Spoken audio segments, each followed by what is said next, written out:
This show is brought to you by Safety FM. In the style of techno, but heaven he'll find Daft Punk. I want this to be in the style of techno, but heaven is but Daft Punk.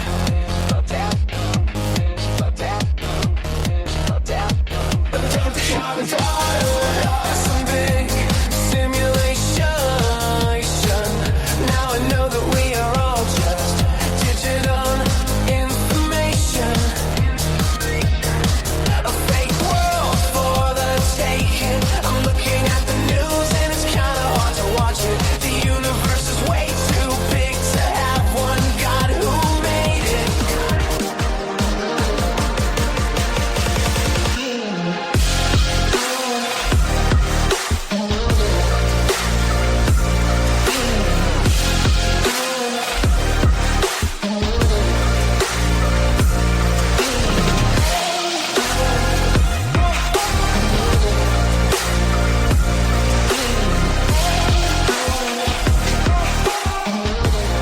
Following program is rated MALSV. It contains strong language, sexual situations, and violence. It is intended only for mature audiences. Finally, show with the balls to call it like it is. Rated R Safety Show on Safety FM. Countdown to audio torture. The Rated R Safety Show starts in 3, 2, 1. Let the eardrum pain begin. Forget the corporate bullshit. This is the Rated R Safety Show with your host, Dr. It doesn't matter who the host is. Oh, you already know this, and so do I. It does not matter who the host is. It always has mattered who the listeners are. Anyways, today's Whip 'em Out Wednesday of January the 7th of 2026. And we don't count the days anymore because we've decided that, 7 is where it gets a little difficult. And if we start going too far down the path, the second month, it becomes a total torture rack as we are talking. So anyways, we are broadcasting from the Safety FM studios in Orlando, Florida, and coming across the multiverse known as Safety FM, and then hanging out with our friends and colleagues over there. Radio Big. USA, Canada, UK. So always doing the stuff that we get to do as we're hanging out doing our thing here on Radio Big and Safety FM. We are simulcasting inside of that multiverse of ours. No doubt about that. So let's talk real quick. If you're new here, let me explain to you how we do the layout of our land. We talk about safety in the news and safety. That's just kind of how it goes through the whole process. The first hour is simulcast on safetyfm.com and radiobig.fm. And then we're also coming across a couple of video streamers because that's just kind of the way that we do the stuff as we are going through the whole process. Outside of that, then hours 2 and 3 are definitely on radiobig.fm. The first hour alone is on a podcast that we titled The Rated R Safety Show. This is all part of the stuff that we're on. We're also included on iHeartRadio, Odyssey.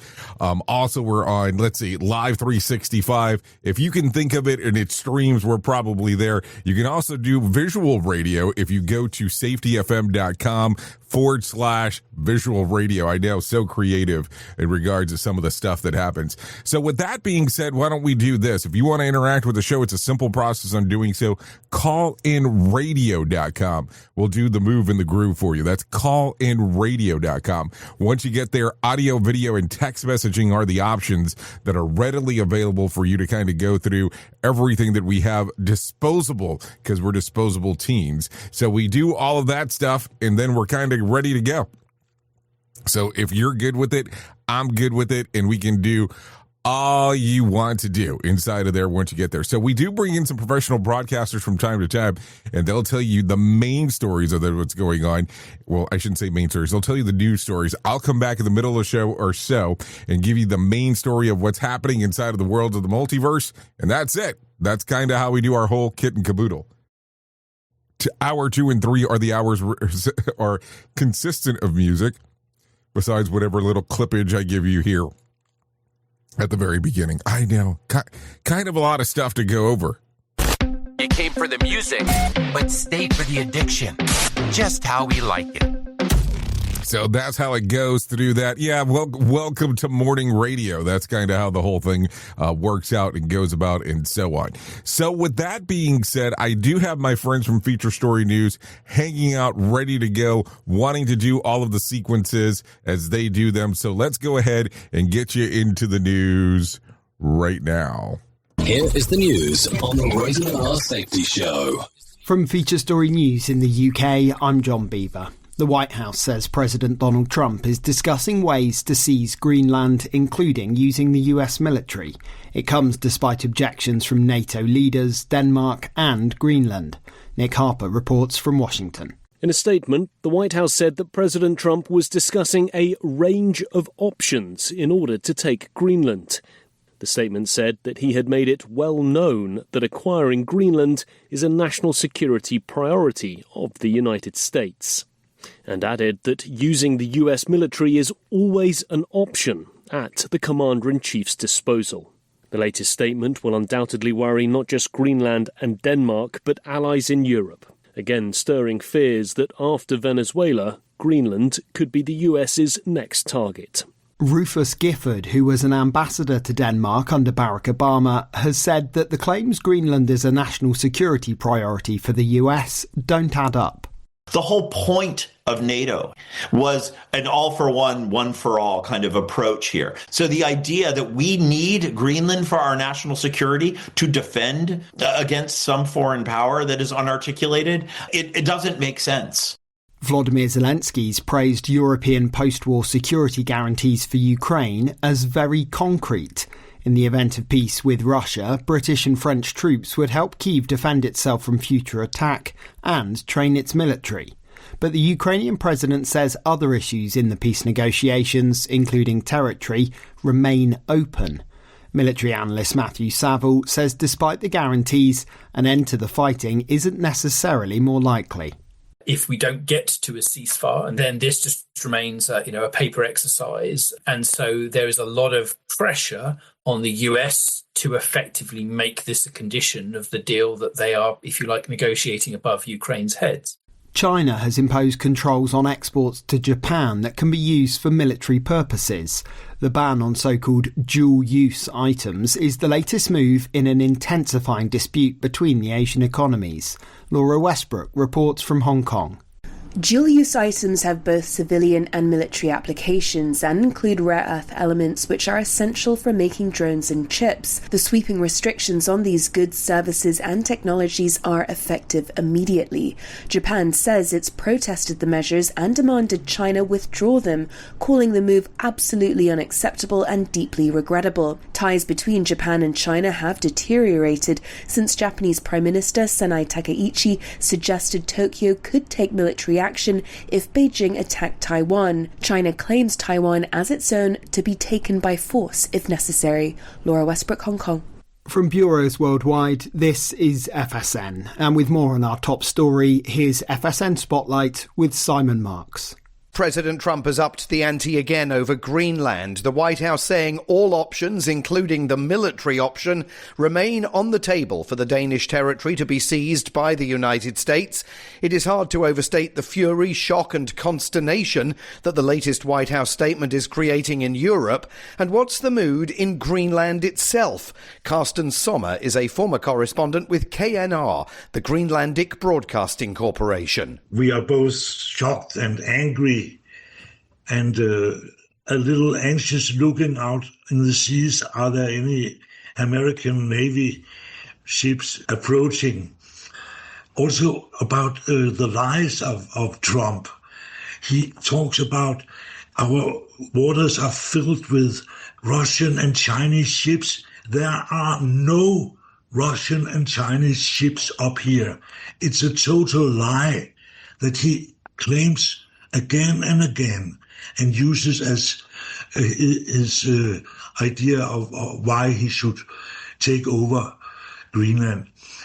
It's really hard to follow. People are very much against it. Governments across Europe are also very much against it, but their message and the message of Greenland residents does not appear to be getting through. With FSN Spotlight, I'm Simon Marks. To recap the top stories, the White House says President Donald Trump is discussing ways to seize Greenland, including using the US military. Volodymyr Zelensky's praised European post-war security guarantees for Ukraine as very concrete. And China has imposed controls on the export of so-called dual-use items to Japan that could be used for military purposes. That's the latest feature story news. John Beaver reporting. Listen to our host of the Rated R Safety Show self-implode on our airwaves, only on Safety FM. You ever hit the wall, burnout, stressed, or just feeling that everything is piling up and thought, yeah, I probably need to talk to someone? The problem is finding the therapist who actually takes your insurance feels impossible at times. That's where Rula comes in.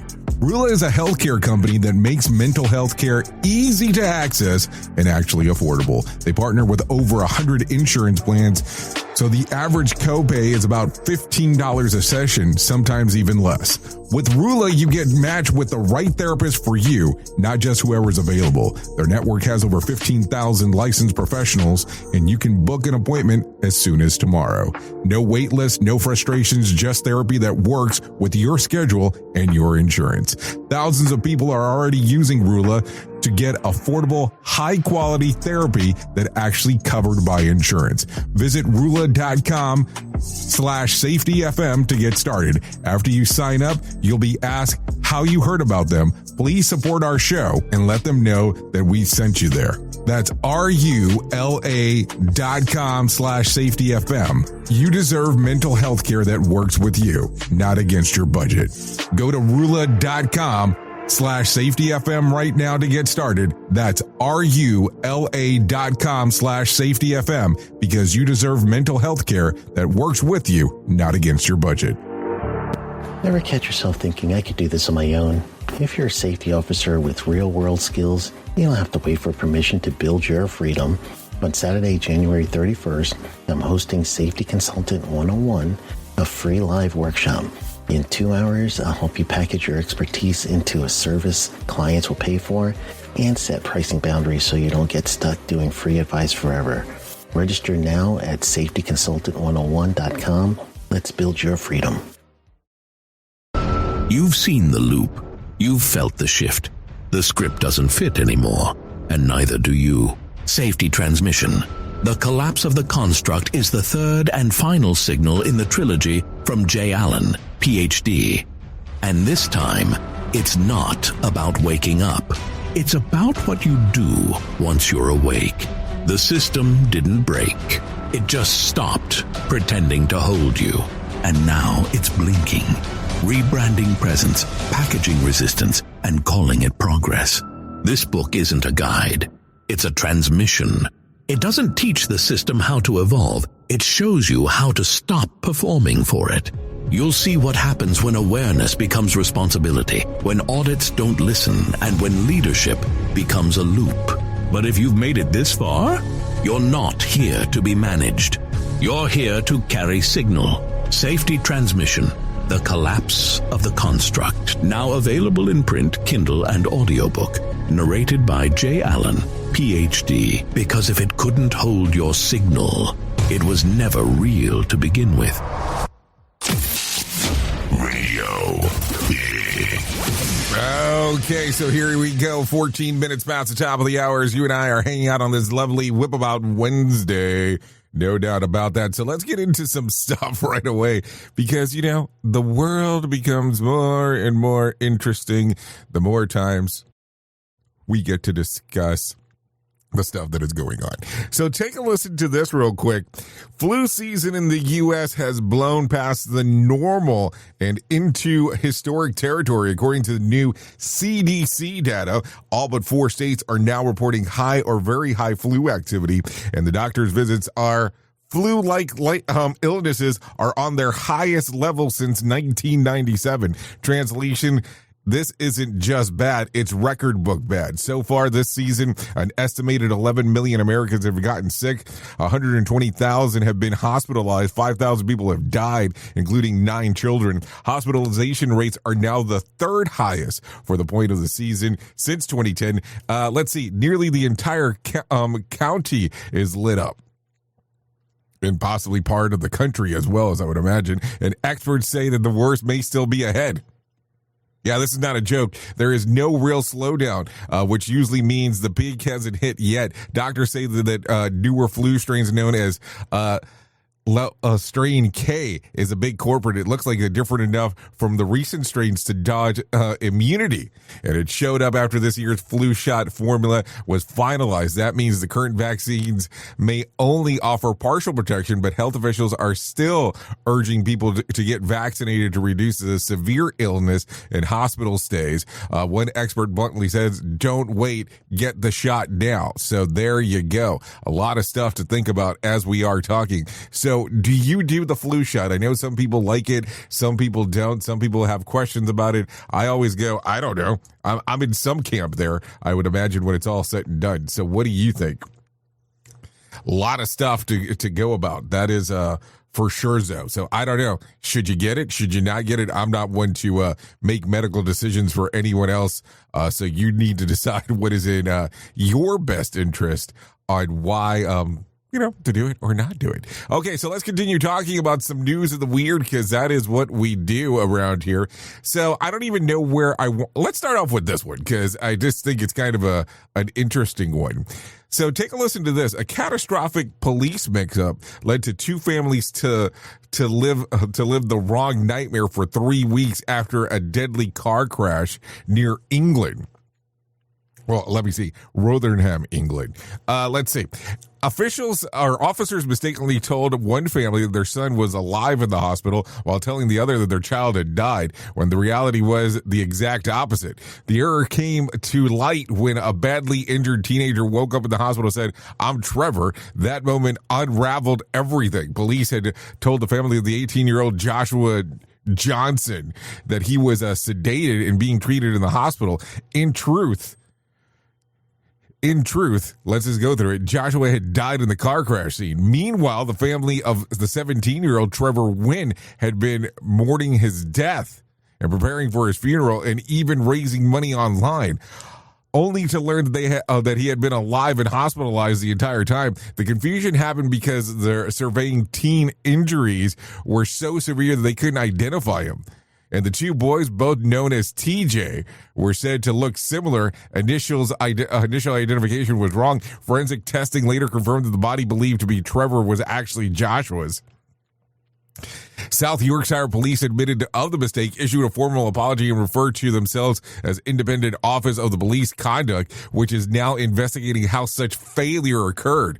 Senior police officials acknowledged the additional trauma inflicted on both families and promised answers. The crash itself was already tragic. A Toyota left on the road hit a tree, killing Joshua and a 17-year-old girl. Trevor survived with critical injuries, and a third teen was hospitalized. 2 people have since been arrested in connection with the crash and remain out on bail. So hold on real quick, because now I'm kind of confused. You had a guy that died. Then you had another guy that was confused with somebody else that was dead. Then you had a young lady that sounds like she passed away too. But the people hit a tree, but now there's somebody in connection with it? Like, were they playing chicken? I'm just asking the question because I don't understand how this would work. So kind of an interesting time here. So when you kind of go through that whole aspect of error is normal, what do you think here? I'm just kind of questioning some of this stuff. I always do. Anyways, as we're continuing with the story of the weird, take a listen to this. A fortune teller in Thailand was arrested after stealing a woman's iPhone just days after predicting that she would have bad luck and lose valuable possession. The victim, a 19-year-old Pim, encountered a shady issue. She was dressed as a fortune teller outside of a temple using a deck of cards, and the man later identified as a 38-year-old warned that that theft and misfortune were coming her way. He even offered to prevent it for a fee. She declined. Moments later, while Pim was praying inside of the temple, her iPhone vanished. She immediately suspected the fortune teller and confronted him. He denied stealing it, and then he had the nerve to claim that the theft was merely provided his prediction was accurate, even describing of what thief would look like. Bystanders stepped in, searched his belongings, and found Pim's phone hidden in a face mask box. Of course, the fortune teller then begged her not to press charges, saying that he needed the money and it was his first offense. Pim called the police anyways, exposing the scam and preventing future victims. So that wasn't fortune telling. That's his foreshadowing with his pockets is what it sounds like for sure. So I don't know. A lot of stuff going on right there. So as we continue in some of the stories of the weird, because we do that from time to time, a 42-year-old man, a 42-year-old Italian man, after his affair blew up at a restaurant, posted a promotional TikTok video that happened to feature him dining with another woman, not his wife. The problem, he had told his wife that he was at a business dinner with colleagues and said that she was stumbling across the video herself or had it sent to her, saw her husband cozying up with someone else, and then used the clip as proof of infidelity. The marriage promptly collapsed, and then she kicked him out. And now the man is suing the restaurant for invasion of privacy, claiming that he never consented to being filmed or posted online.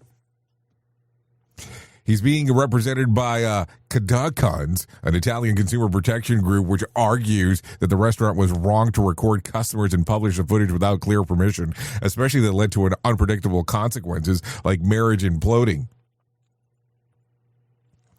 They're also seeking damages and may involve Italy Data Protection Authority, turning what started as a social media promo into a potential serious legal case about privacy and marketing practices. So here's the question I have for you. Do you think this is karma for a guy cheating, or how many of you side with the husband in regards to this? I'm just asking the question because it becomes a very interesting one. So if somebody's filming inside of a restaurant, do they need your consent to be able to post it?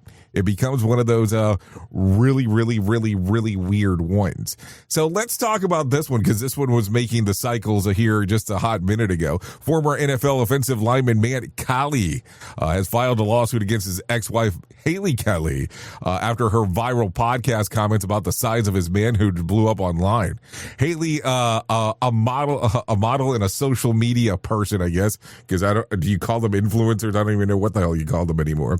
Social media influencer, let's just say that, claimed that their marriage ended largely because intimacy issues, describing Kelley's proportion in a very public, very specific terms that quickly took on a life of their own. Kelley says that, or Kaylee, excuse me, I think is what it is, comments that it triggered unwanted attention and crossed serious privacy lines that led to harassment of his current wife, model Kalanius Amos.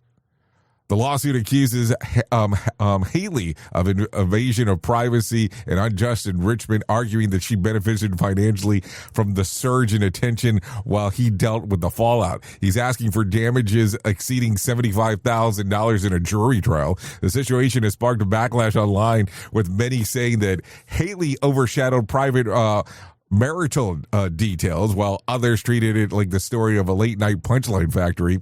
Now it's headed from podcast to comment section straight to the courtroom. So Matt Cowell spent years blocking NFL edge rushers. Turns out that the toughest hit came from a podcast mic. And somewhere the judge is thinking, I went to law school for this.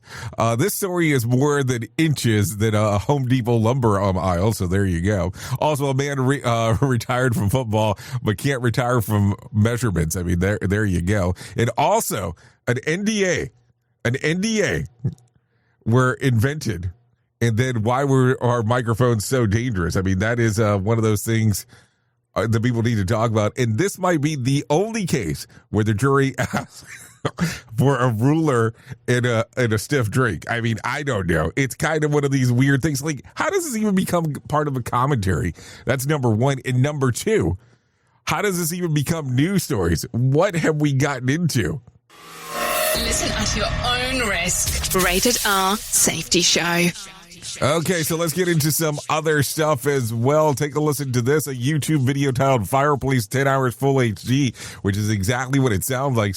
10 hours of uninterrupted hours of crackling fireplace has quietly become one of the most profitable low-effort uploads in platform history. Posted in 2016, the video has racked up 157 million views and estimated to have generated more than $1 million in ad revenue over the past decade. The wild part, this is the only video on the channel. No thumbnail grind, no uploads every Tuesday, just fire forever. The channel one and done success sparked a debate over who actually gets ad money, since YouTube now requires multiple uploads for partner eligibility, but that rule didn't exist when the video was monetized. Either way, the clip's massive popularity proves the huge audience for background content meant to be ignored rather than to be watched. So there you go. The fireplace worked harder than most influencers. Apparently not as hard as the last news story, but we'll leave that for a different commentary. And then the most successful creator on YouTube might be a log. Just some stuff to think about as we are talking.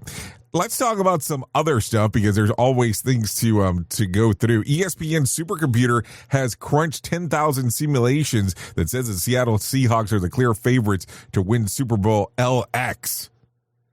According to Football Power Index, Seattle owns a commanding 20% chance to hoist the Vince Lombardi Trophy next month, well ahead of the pack. Chasing them are the Denver Broncos at 14%, followed by the Los Angeles Rams at 13.8%, making it the huge year for the NFC West, with two teams on the top three. Let's see, the Seahawks also dominated the road to the big game with a hefty 58.4% chance of reaching the conference championship. The reigning champs, the Philadelphia Eagles, aren't being crowned again just yet, but still have an 8% chance to repeat. The New England Patriots sit at 6.3% despite the 14-3 season, and open the postseason against the Chargers. Meanwhile, the Carolina Panthers made the playoff against the odds, but the computer gives it just 0.6% chance to go all the way. Hey, miracles are rare for a reason. So there you go. Notably, Aston was the playoffs with the Kansas City Chiefs and the Baltimore Ravens both staying home this January. So there you go. I mean, I think we have simulations for simulations of simulations. It's what it sounds like from time to time as we are talking. So there you go. Anyways, callinradio.com. I got something for you. In a TikTok video, a woman said this: your job as a man is to make sure she doesn't need a man for anything. So here's my question. If you want to go to callinradio.com, what do you think about what she said? Really? That's the guy's job. So is that it? Seriously, I would love to hear your commentary on that. Callinradio.com. Go ahead and leave your messages there, and then we'll just leave it from there. So there you go. There you go. There you go.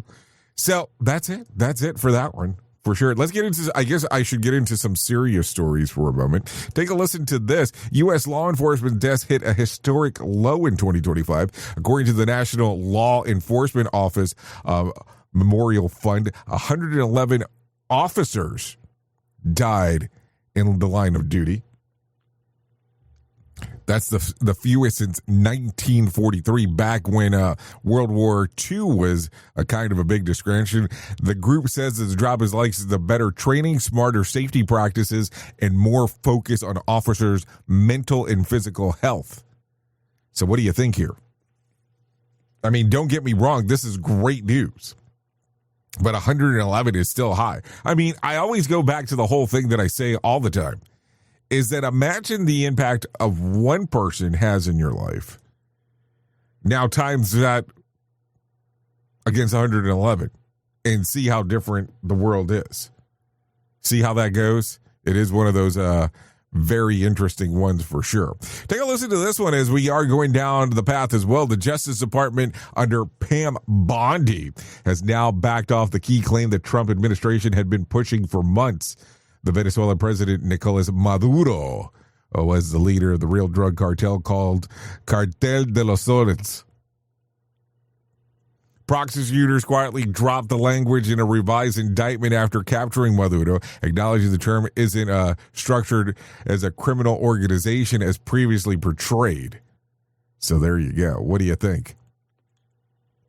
Interesting stuff there, no doubt about that. Okay, take a listen to this one. Let's continue going down the path for sure, because we need to do that.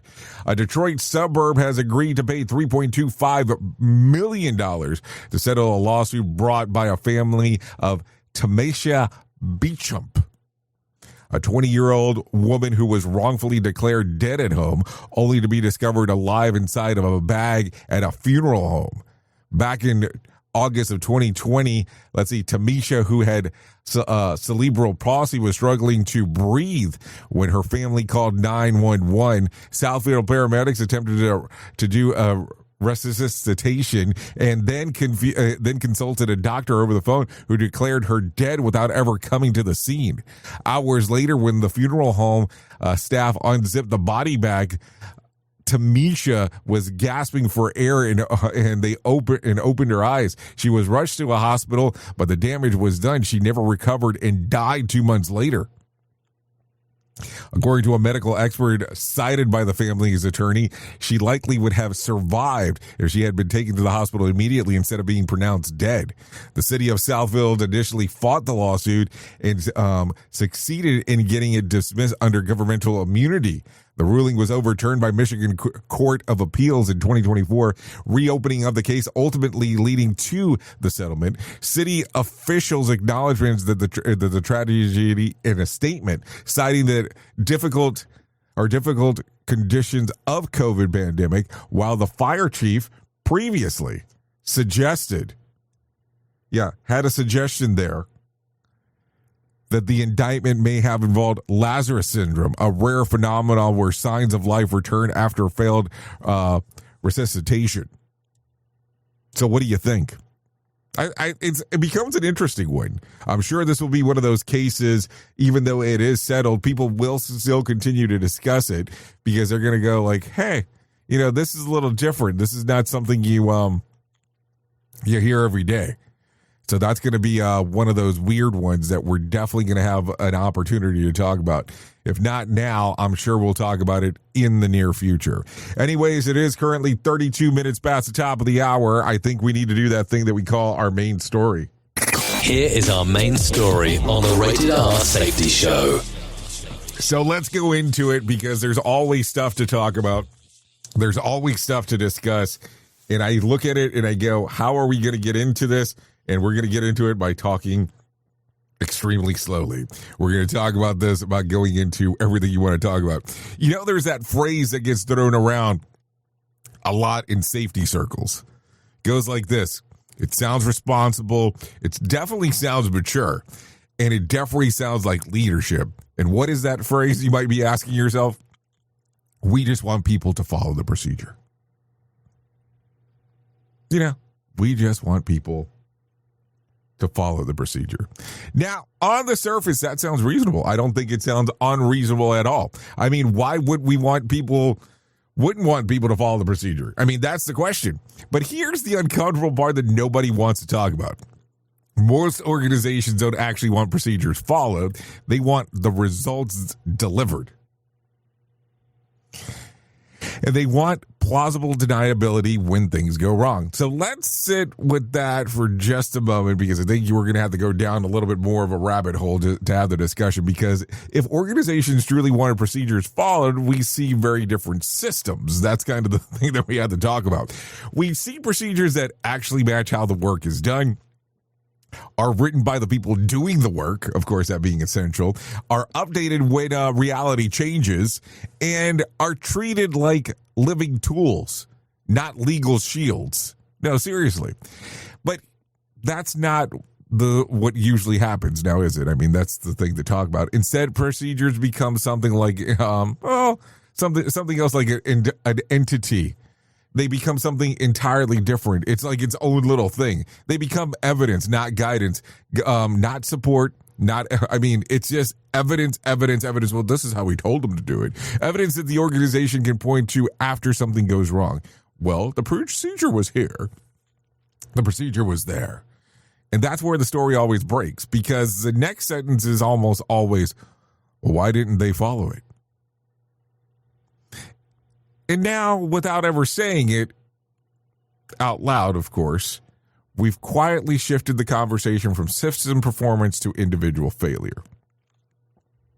So let me tell you a brief story, because I feel like telling stories this morning. I was involved once in a review about an accident that occurred during a routine task. Nothing exotic, nothing extreme, of course. The procedure existed. It was thick. It was definitely a thick procedure. It was signed and it was approved. And absolutely no one followed it as written, because it was impossible to follow. Not because they were reckless and not because people were lazy, but because if they did follow it, the job wouldn't get done. You know, you have procedures inside your workplace like that. Deadlines would be missed, production would stall, and leadership would be asking the very uncomfortable questions. So workers did what workers always do. They adapted. They created shortcuts, not out of ignorance, but out of necessity. They balanced risks, not because they wanted to, but because the system forced them to do that. And here's the important part. Management knew this the whole time. It wasn't like this was some big surprise. They knew how the work actually happened. They'd seen it. They benefited from it, because that's normally what happens. But once an incident occurred, suddenly everything kind of changed. The procedure mattered again. Now it was sacred. It was the testament of testaments. Now it was unquestionable that it needed to be followed. Now it was a measuring stick of everything that needed to be done. And the workers, well, they became a variable that needed correction. It was that variability of them. It was like, well, we need to correct this here.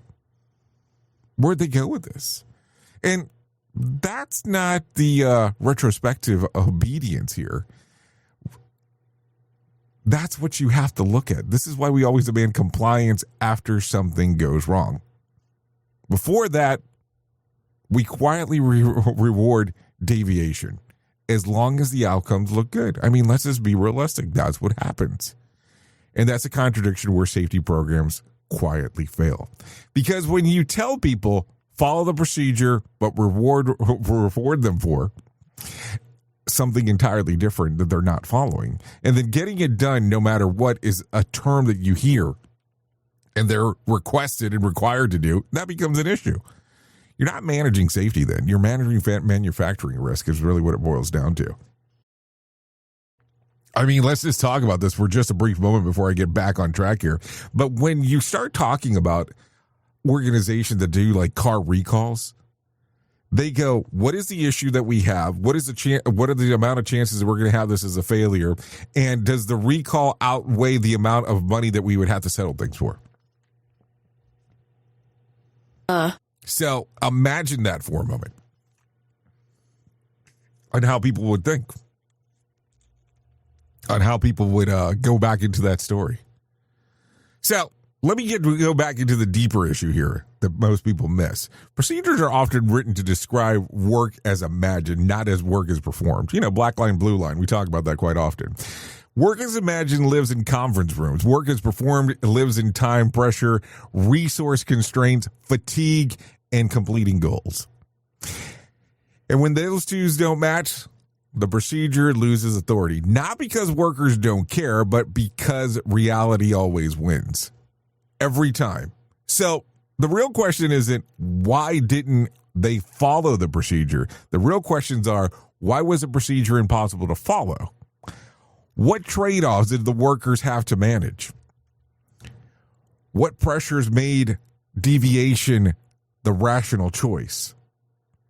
And why did the system require adaptation just to function? Those are the questions that are uncomfortable, because they point at they don't really point at a person. They point at us, at leadership, at design, at incentives, at priorities. And that's why we avoid them, because it's much easier to retrain, re-sign, rediscipline than to redesign. And here's the part I want you to really think about today. If your safety program only works when people follow procedures perfectly, then your safety program is fragile by design. Remember, humans adapt, systems drift, and conditions change. Safety isn't the absence of deviation. So let's just make sure that we understand that. Safety is the system's ability to handle deviations without breaking. So maybe, just maybe, the goal shouldn't be blind compliance. Maybe the goal should be understanding how work actually gets done and designing systems that support that reality. Because the Nexus incident won't happen because someone ignored a rule. It will happen because the rule didn't fit the work. The system demanded efficiency over consistency, and adaptation was the only option left. And when that happens, you'll have a choice. You can ask, who didn't follow the procedure? Or you can ask, why did the procedure stop making sense? One of those questions protects the organization. The other actually matters and will make the workplace safer. That's the choice. That's not on the worker. If anything, that's on us.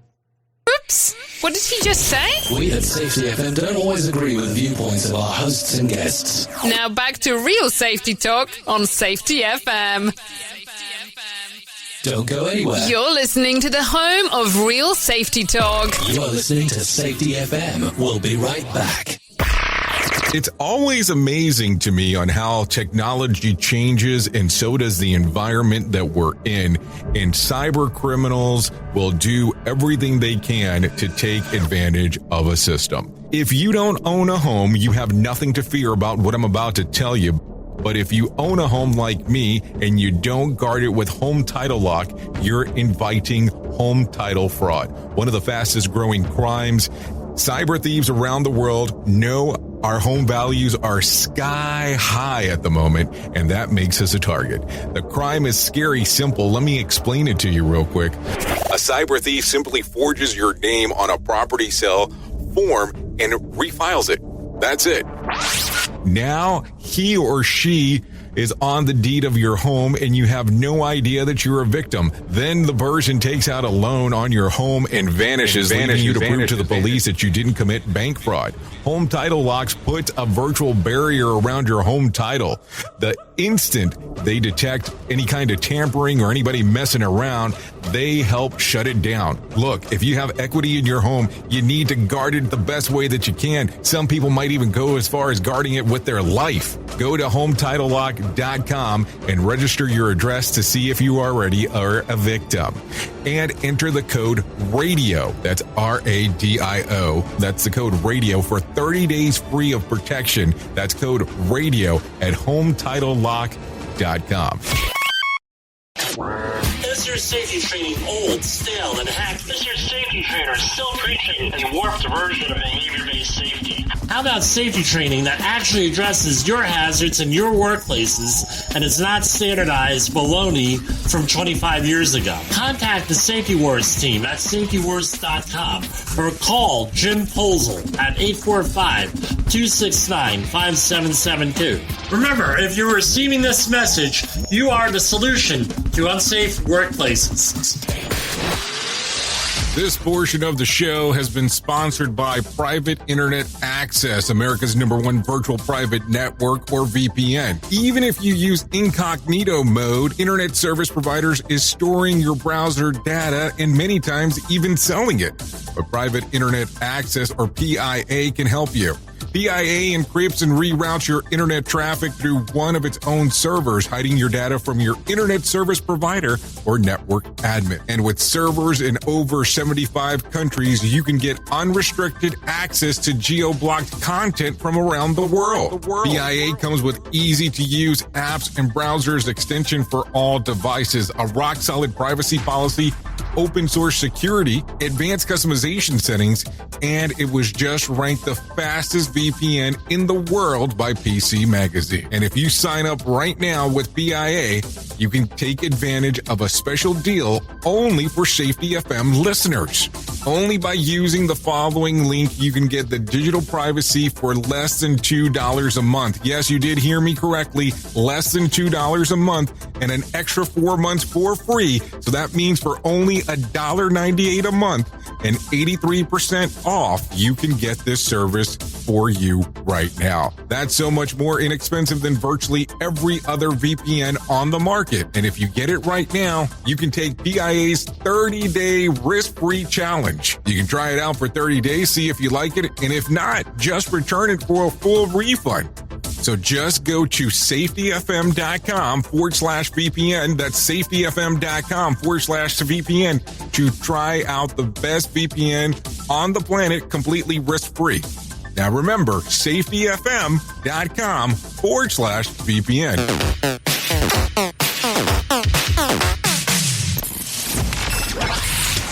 Radio Big. Streaming 24/7 at radiobig.fm. And even if you did, would you really want to meet him? Would you trust a God who's smart enough to build the planet? 'Cause I'm smart enough to know there's a snake in the apple, and the smartest people here, they know it's a fake world.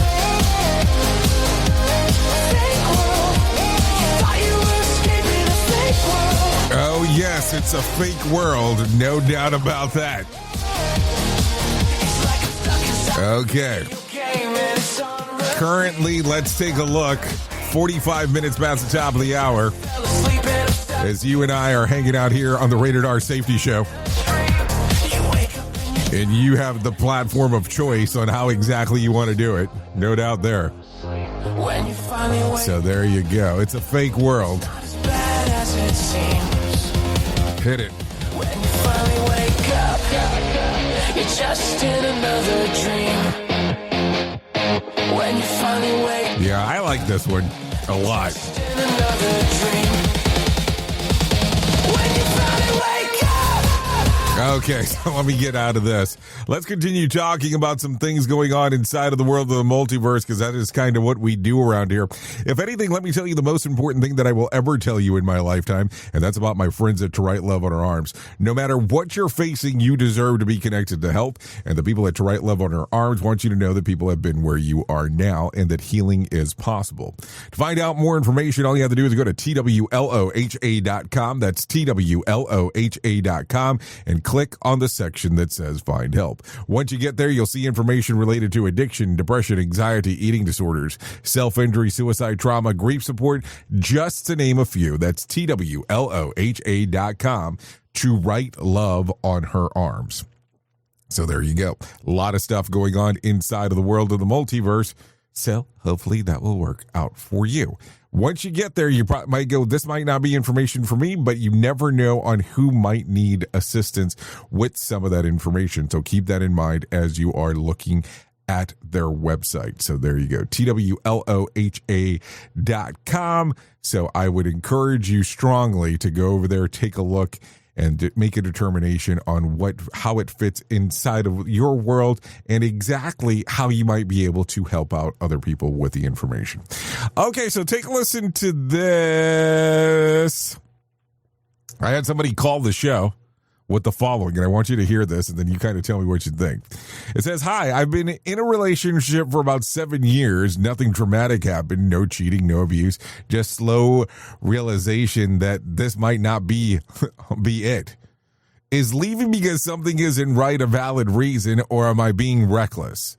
So I guess the question that I'll ask, as you can hang out here on Callin at callinradio.com and you tell me what you think. It says, is leaving a relationship because something isn't right a valid reason?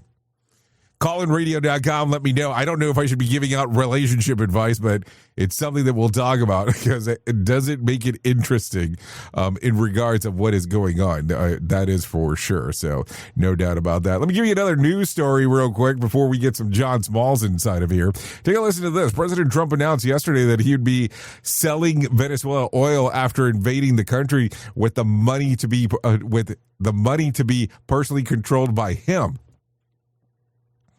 It says, I am pleased to announce the interim authorities in Venezuela will be turning over between 30 to 50 million barrels of high quality sanctioned oil to the United States of America, announced Trump in Truth Post Social. The oil will be sold at its market price, and they will be controlled by me as President of the United States of America to ensure that they are used to benefit people of Venezuela and the United States. A lot of stuff to think about on that one as you hear that. That is for sure. So make your comments. callinradio.com might be the best place for that. Anyways, with that being said, let's bring in something a little bit more delightful for sure. And let's bring in some John Small and let him tell us about what in the hell is going on with the Motivation Minute. Today's quote was submitted by Troy. Crystal Evan Hurst said, "Don't delay making memories or sharing your life with your friends. Do what you can to live your life well with what you have." Excellent quote. This one hit me a little harder than it might have a few months ago. Back in November, I got a call from a friend. He told me he was diagnosed with stage 4 cancer. He asked me to help him with a few things. He wanted me to keep some things moving forward after he's gone. He couldn't hear the tears welling up in my eyes. I tried to make sure I kept a strong voice as I told him that we could do this together. And I was literally praying for him to recover. And he said it was time. He passed away just before Christmas. Mid-50s. Way too young. So sad. I'm honoring his request to keep his spirit alive with the group he started. Folks, live while you can. The Motivation Minute.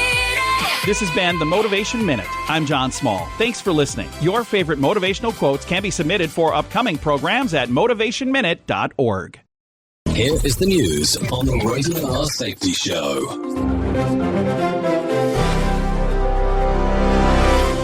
Venezuela's ousted leader, Nicolas Maduro, has faced an American judge in New York, beginning a high-stakes legal and diplomatic showdown. Maduro entered a not guilty plea to U.S. drug trafficking and narco-terrorism charges, calling himself innocent and a decent man. Prosecutors accuse him of conspiring with traffickers to send large quantities of cocaine into the United States. His lawyers argue he should be immune as a foreign head of state. Lawrence Keller reporting. At the United Nations in New York, America's decision to seize Maduro from Venezuela is drawing sharp words from both allies and rivals. The UN Security Council has convened an emergency session to debate the weekend military operation that removed Maduro from power. Some countries are condemning the U.S. action as a dangerous precedent, while others are backing Washington's justification under anti-drug and human rights commitments. The meeting underscores deep global divisions over intervention. Kyle Norris reporting. In Switzerland, investigators are working through the aftermath of a deadly New Year's bar fire that injured more than 100 people. Swiss police say they have now identified all 116 people hurt when flames swept through a crowded celebration in a lakeside town. Officials are still determining exactly how the fire started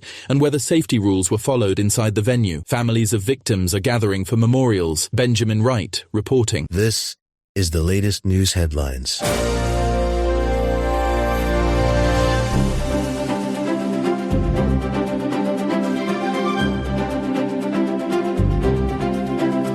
The new session of Congress is opening under heavy strain with disputes over spending, war powers, and a looming shutdown threat. Lawmakers return from recess facing a deadline at the end of the month to keep the federal government funded. Members in both parties are pressing for more oversight of President Trump's surprise Venezuela strike, including briefings on the legal basis and long-term plan. At the same time, negotiators are trying to advance bills on health care and affordability. Jessica Oakley reporting. Across the United States, health officials are reporting a sharp spike in flu hospitalizations, with New York State seeing record weekly numbers. State and local agencies say hospitals are admitting more patients with severe respiratory symptoms, particularly older adults and young children. Doctors are urging people to get vaccinated, seek treatment quickly if they develop high fever or trouble breathing, and stay home when sick. Liam White reporting. From Southern California to the Northeast, powerful winter storms are bringing dangerous flooding, heavy snow, and bitter cold to millions. Forecasters warn that saturated ground and rising rivers in parts of California could trigger mudslides and flash floods in burn areas and low-lying neighborhoods. In the Northeast, plows are working around the clock as drivers face icy roads, limited visibility, and sub-freezing wind chills. Emergency managers are opening warming centers, urging residents to check on vulnerable neighbors. Kevin Sanders reporting. And that's the latest news headlines with Alan Edwards. You are listening to something magical.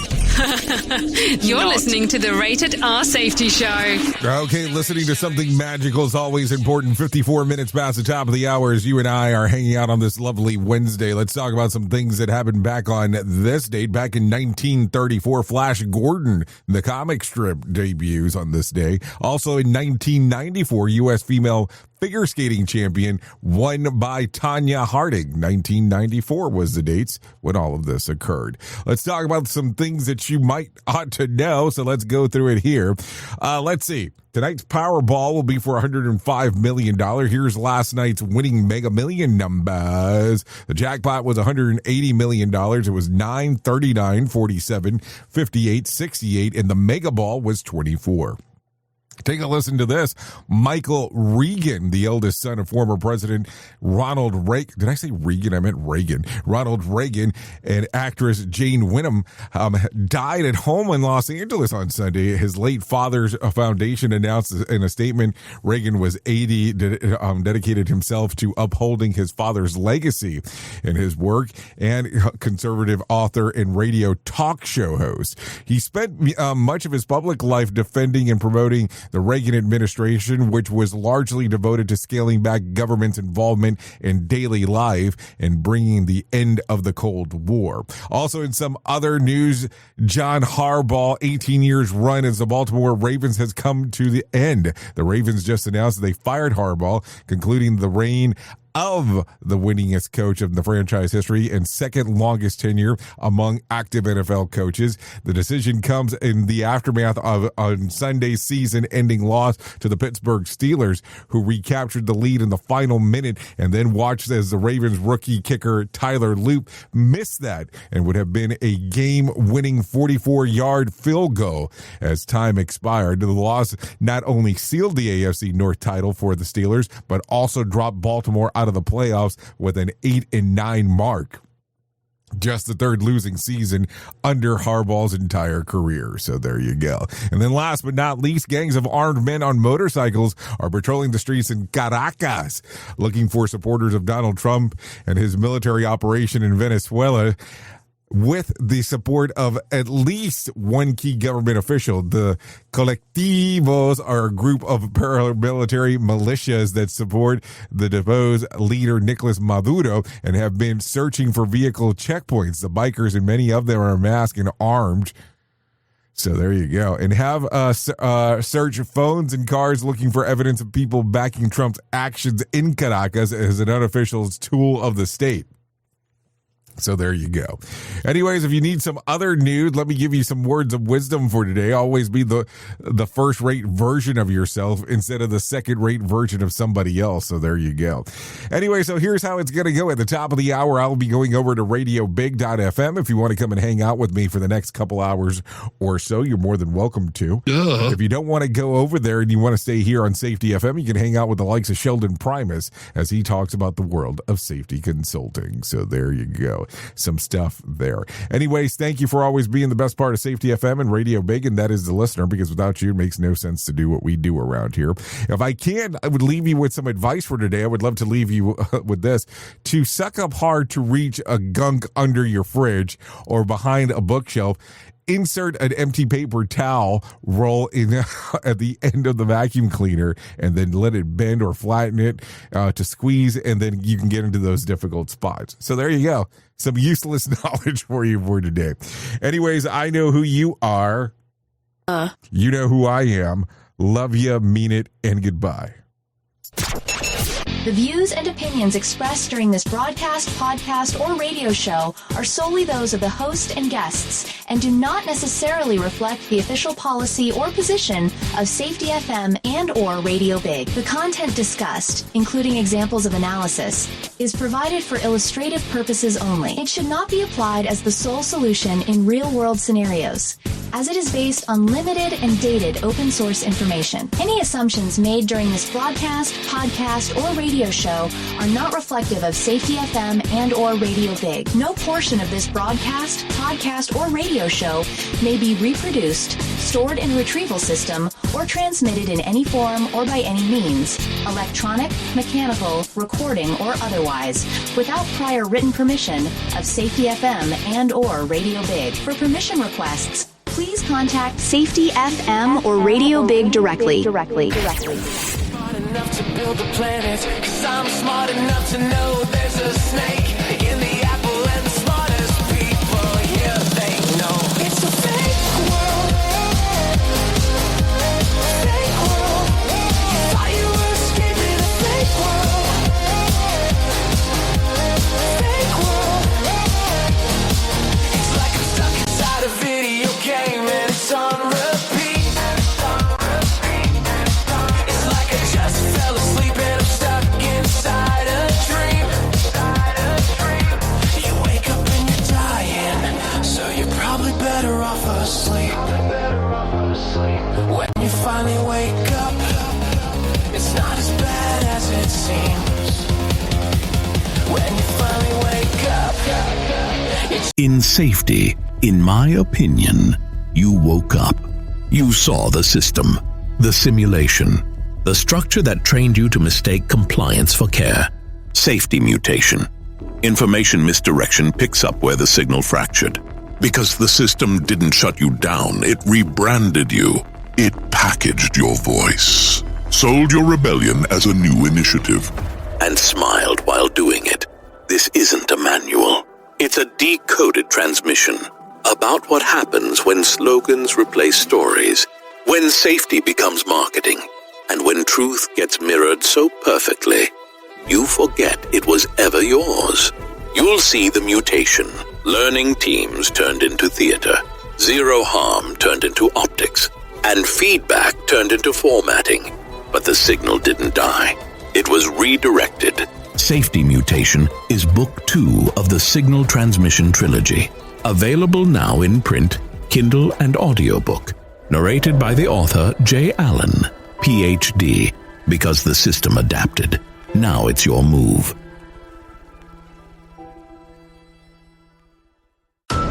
You've seen the loop.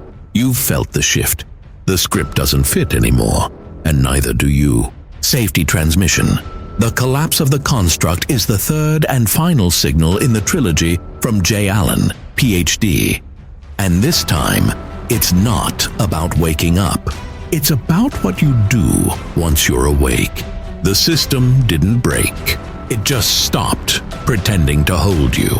And now it's blinking, rebranding presence, packaging resistance, and calling it progress. This book isn't a guide. It's a transmission. It doesn't teach the system how to evolve. It shows you how to stop performing for it. You'll see what happens when awareness becomes responsibility, when audits don't listen, and when leadership becomes a loop. But if you've made it this far, you're not here to be managed. You're here to carry signal. Safety Transmission. The Collapse of the Construct. Now available in print, Kindle, and audiobook. Narrated by J. Allen, Ph.D. Because if it couldn't hold your signal, it was never real to begin with.